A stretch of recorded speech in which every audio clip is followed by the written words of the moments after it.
Good morning guys. Ngayon namang umaga ay pupunta kami sa ilog. Dahil nga sa bawal pang maligo sa dagat, kaya mga tao dito papunta ng ilog. Ang dayo ay papuntang ilog.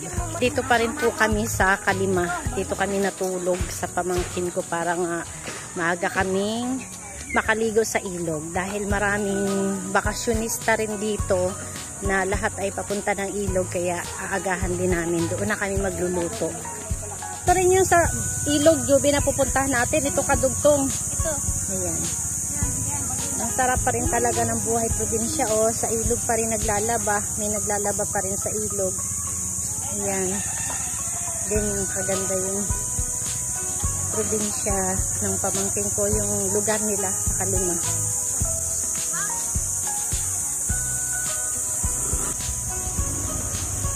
Meron silang bahay kubo, sa ilalim nun ay ilog. Ayan. Let's try magmotor. Uy! Ay, dito guys ay hindi kaya ang sasakyan, diba? Hanggang dito, Juby, siguro pwede. Pero simula dito, maliit na yung kanilang pathway. So, pang motor na lang talaga siya. Ayan na. Approaching na kami sa ilog. Ayan, may mga kubo-kubo na dito. Pero doon daw kami sa bandang dulo para pag pala tumatagal na, lumalabo na kasi maraming tao sa taas. So, doon kami sa pinakamataas. Kaya pala ang tricycle. Ayan. Kaya ang tricycle pumasok. Para swimming pool man. Ayan. Para siyang swimming pool. Continuous flowing tubig. May mga kubo na rin dito. Kami sa taas. Ang haba ng kanilang swimming pool. Natural swimming pool. Natural source of water. Malamig, kuya? Good morning!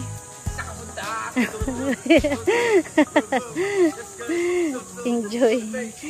Enjoy sila. Enjoy sila sa ano. Yung libag namin mapupunta sa inyo.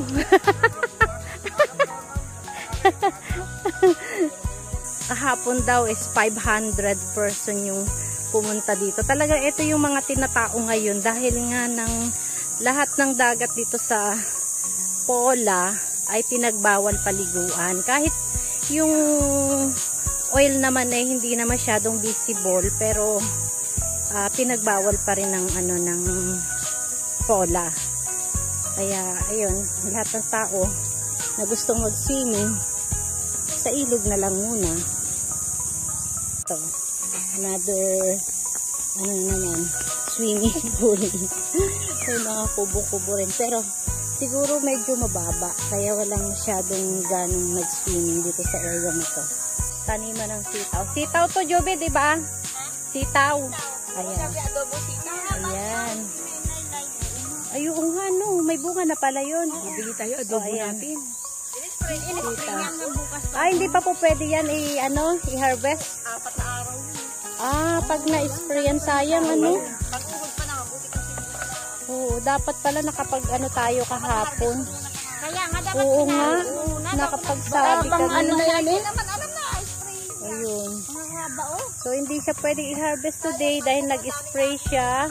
Sarap kahapon sana yan, adobo. Pang insect. Klase po niyo pala si kuya. Oo nga, kayo talaga po. Ang lakas pa ninyo. Ay laging ingatan ang kalusugan at ano, si kuya ay medyo maagang napabayaan. Sige po. Maraming dahon ng, ay bulaklak ng nara. Bulaklak ng nara. Ayan yung mga yelo na nakalutang sa tubig. Kasalubong namin yung kaklasmate ni kuya, yung aming panganay na kapatid. Best friend pa daw siya. May reminders, bawal na mag-ula dito. Pasensyahan pag inabot ko ang hayop niyo dito. Ayan. Yung may-ari ng lupa, nagbigay ng warning sa mga may hayop or mga animals na dito itatali sa area na to na bawal. Pasensyahan na lang daw pag nahuli nila. So, pwede nilang patayin pag nahuli. Ay, yung mga halaman na sa gilid, oh. Yung mga bumubulaklak. Ayan, ito na guys. Narating na namin yung ilog kung saan kami magsiswimming. Ayan, may malaking tolda. Dito kami mag-stay. At ito naman yung aming pagliliguan na ilog. May mga naliligo na. Mahaba rin pala siya. At may tulay. Ayan. Ito na siguro yung pinakang taas na pwedeng pagliguan. Malalim.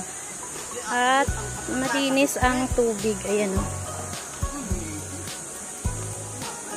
Malinis ang tubig.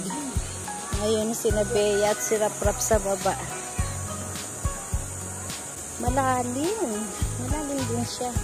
Mga 3 feet. 3 feet. Ngayon, kasi yung bata.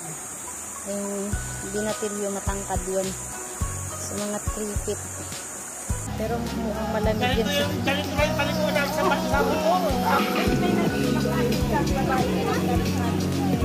Meron pa daw sa taas pala falls.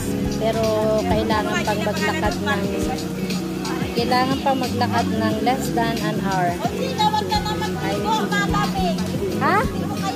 Kaya nga hindi ako bumababa kasi nakita ko si Dodo nakahalukip-kip eh.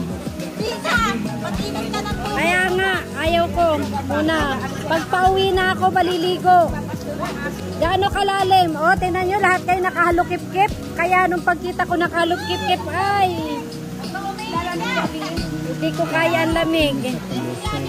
Si Jaja lang yung parang hindi giniginaw. Jaja, buhusan mo yung mama mo.